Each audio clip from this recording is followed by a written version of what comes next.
Hoy, 7 de marzo, celebramos el tercer domingo de Cuaresma.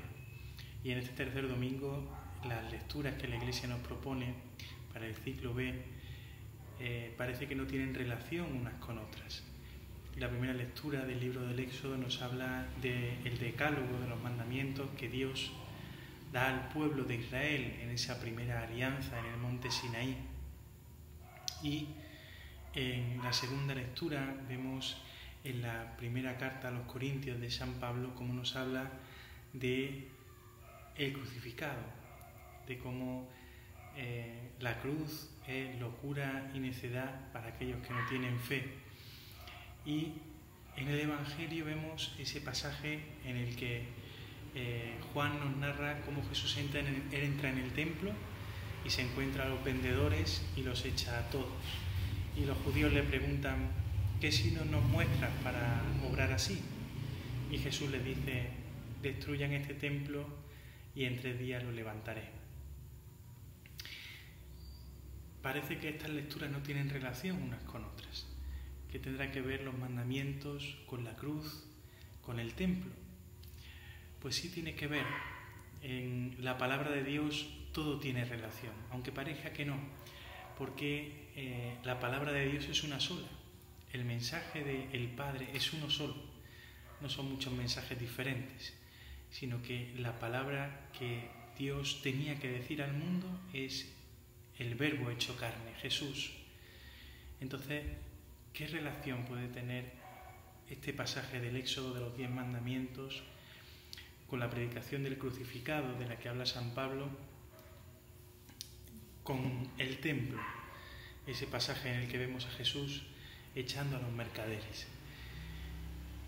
Pues la relación que podemos ver es que realmente nosotros hemos incumplido esos mandamientos y esa alianza, ¿no?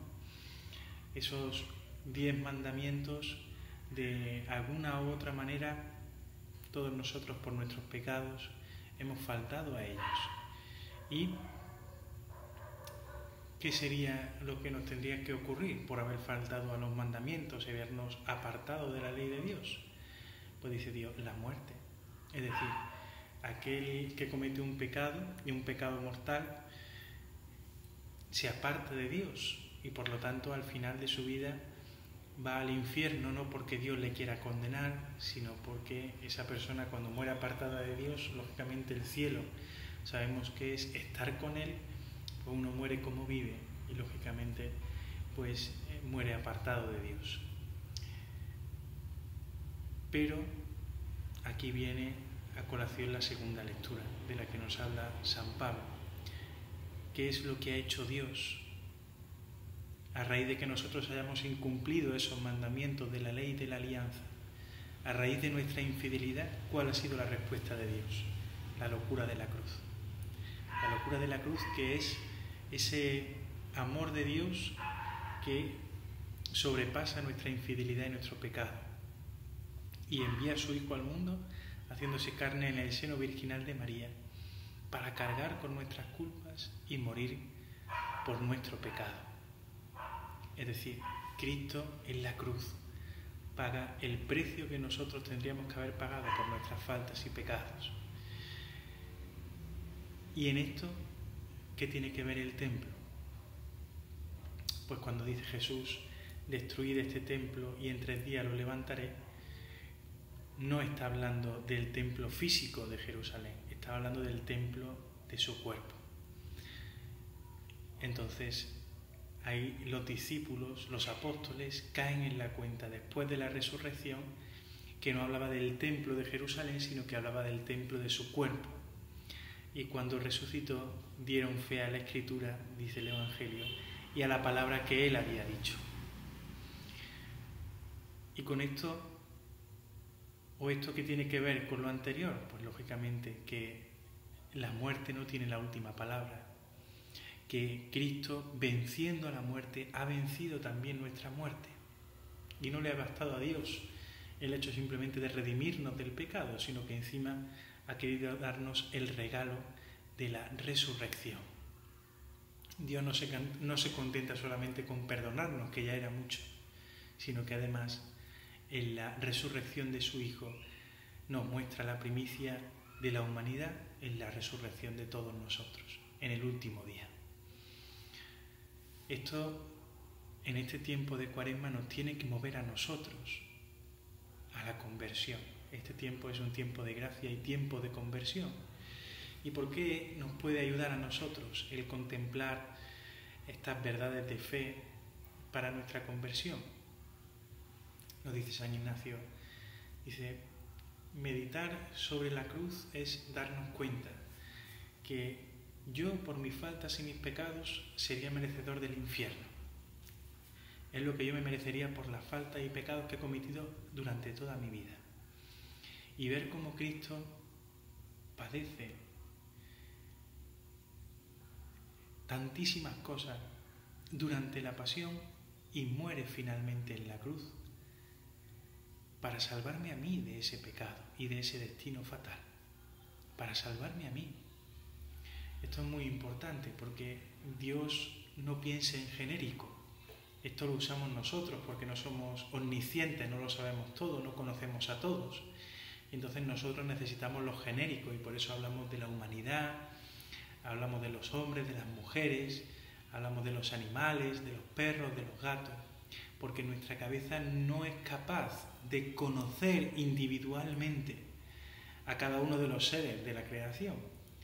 Pero Dios sí es capaz, no solo es capaz, sino que realmente conoce a todos y a cada una de sus criaturas de manera personal. Y a cada uno de nosotros y a todos los seres humanos que poblamos la tierra nos conoce de manera personal. Y Cristo tiene en su mente y en su corazón a cada uno de nosotros, de los hombres que existieron, que existían en ese momento, que existimos ahora y que existirán. A todos y a cada uno nos llevaba en su mente y en su corazón cuando estaba dando su vida en la cruz. Y además, como decía antes, no solo nos perdona, sino que además nos quiere incorporar dentro de ese paraíso que es el amor trinitario, nos quiere, tomando nuestra humanidad, nos quiere hacer tomar parte en ese amor infinito de Dios. Y nos quiere no solo con nuestra alma inmortal cuando muramos, sino que en el último día, cuando llegue el día del juicio, resucitar para la vida eterna. ¿A qué nos mueve esto? ¿A qué nos mueve el descubrir este amor infinito de Dios y esta misericordia que sobrepasa infinitamente nuestras faltas y nuestro pecado? Pues nos tiene que llevar al amor, porque es desde el amor desde donde puede nacer realmente una conversión. No vamos a conseguir una conversión a base de estoicismo y de voluntarismo, de decir yo puedo, yo lo voy a conseguir. No, lo que más y mejor mueve la voluntad del hombre es el amor. Ponemos un ejemplo, ¿no? Si nos encontramos o cualquier persona se encuentra con una persona a la que no tiene un especial aprecio y esa persona empieza a pedirle favores, pues esa persona se incomoda, incluso se molesta, ¿no? Me podría dejar en paz esta persona, ¿no? Pero sin embargo, cuando alguien está enamorado, cuando alguien no tiene nada más en su corazón que el amor por esa otra persona, ya le puede pedir el cielo y la tierra, que esa persona enamorada se va a desvivir por poner ese cielo y esa tierra a sus pies, porque el amor es lo que más y mejor puede mover nuestra voluntad, la voluntad del hombre. Entonces tenemos que buscar en nosotros y tenemos que hacer crecer ese amor a Dios para que desde el amor nazca esa conversión. Y por eso es tan bueno meditar en este tiempo sobre estas verdades de fe que hemos visto. Ver cómo nosotros hemos sido infieles a Dios una y otra vez. Y ver cómo Cristo, a pesar de esa infidelidad, que no solo cometimos antes de su muerte en la cruz, sino que seguimos cometiendo, a pesar de eso Cristo se entrega y da su vida hasta las últimas consecuencias muriendo en la cruz. Por amor a mí, para redimirme a mí de mi pecado. Y no solo eso, sino que además con su resurrección ha vencido la muerte y ha vencido nuestra muerte para que tengamos vida eterna. Y que contemplando estas verdades que nos muestran palpablemente ese amor infinito de Dios por nosotros, crezcamos nosotros también en ese amor a Dios. Y de ese amor a Dios nazca una verdadera y duradera conversión para todos y cada uno de nosotros. Que así sea.